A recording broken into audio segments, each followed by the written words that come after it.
note, and your note has been marked as C3, and it says, Judge, in our initial finding, we awarded $18 million, and a breakdown,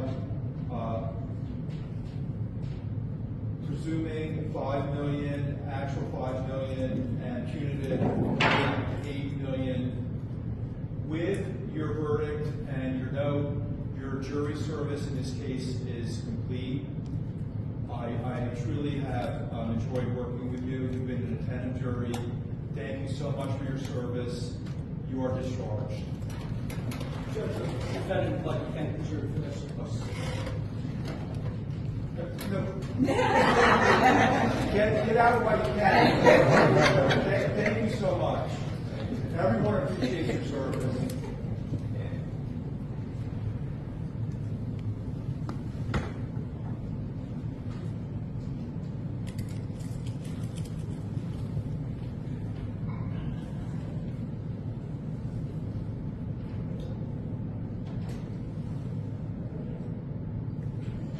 Okay, so the court's decision, as we start at the end, the court is denying the request from this trial, and everyone can file motions at the appropriate time, and the court will address everything after the motions are filed appropriately and then responded appropriately. Does anyone have any questions about anything? No. Thank you. Okay. Good luck to everyone. Thank you, everyone. Thank you. Thanks for my breath.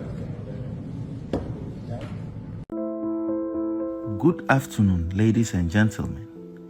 Today, I stand before you not just as a journalist, but as a witness to history, a child of Ghana's turbulent past, and a soldier in the fight for truth.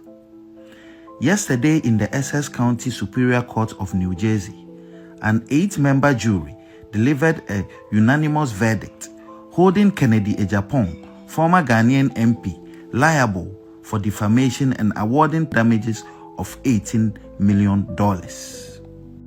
The ruling is more than a legal victory. It is a profound affirmation that truth matters, that justice is not a privilege of the powerful, and that the arc of history does indeed bend towards righteousness. My story begins long before this moment. I was born at the 37 Military Barracks in Accra, the son of the soldier who served in an era where power belonged to those who wielded the gun. I grew up watching my nation transition from military rule to democracy, witnessing firsthand the struggle of ordinary Ghanaians yearning for justice, transparency, and accountability. When Ghana finally embraced democracy, I knew that safeguarding it required more than just laws.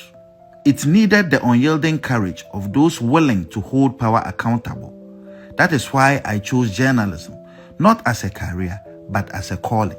Over the years, my team and I have exposed corruption at the highest levels, from the corridors of politics to the halls of justice. But in fighting the corrupt, one becomes a target. Mr. Agyapong, in a desperate bid to silence me, labeled me a land grabber, an extortionist, a murderer, a tax evader, and a blackmailer who ought to be hanged. These were not just lies.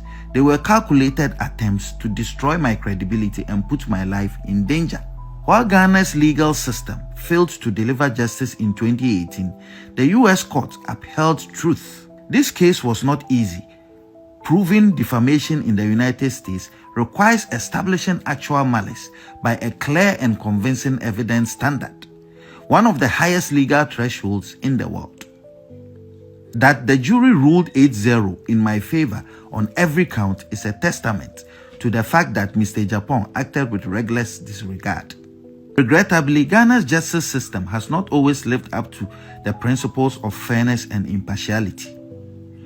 When I sued Mr. Agyapong in 2018, despite his inability to legally substantiate his allegations, the court ruled against me, with Justice Barr scandalously branding me a terrorist instead of adjudicating the facts before him.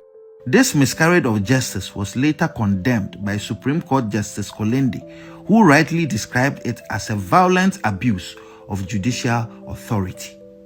My fight has never been for personal gain, but for the soul of Ghana's democracy. This victory in the US sends a powerful message. The media cannot be silenced, truth cannot be buried, and those who wield power must be held accountable. Let this moment be a wake-up call to all who seek to erode the foundations of justice in Ghana. Let it remind us that democracy is not just about elections, but institutions that uphold the truth, courts that deliver justice without fear or favor, and citizens who refuse to accept corruption as the norm. To my legal team, Andrew Dehere Esquire, Atawomega Esquire, Evans Salasi Adeka Esquire, and Odei Kro Esquire, I am forever grateful for your dedication to justice. And to my supporters in Ghana and around the world, your unwavering belief in the fight strengthens my resolve. The battle against corruption continues. We will name, shame, and jail. Ghana deserves better, and I will never stop fighting for a future where justice is not a privilege of the powerful, but the right of every citizen. Thank you.